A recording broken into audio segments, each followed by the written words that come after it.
আমি অনেক শখ করে ডাউন টাউনে একটা বাড়ি কিনেছি, তোকে নিয়ে থাকবো বলে বাবা। আমরা একসাথে থাকবো। আম্মু, তুমি আমার জন্য যেই ডিসিশন নিবা তা অবশ্যই আমার ভালোর জন্য নিবা। I know. শুধু একটু সময় যেতে দাও। তুমি যেখানে বলো আমি তোমার সঙ্গে যাব।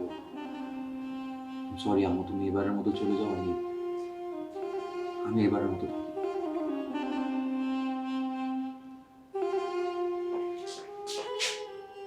আরে বাহ, ইমোশনাল মুহূর্ত চলছে দেখি।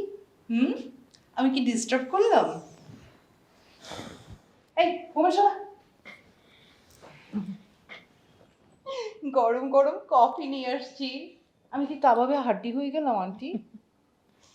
এই ধর, কফি খা, তাজা হয়ে যা। আন্টি তুমিও নাও, খেয়ে বলো কেমন লাগলো। কি হয়েছে তোর?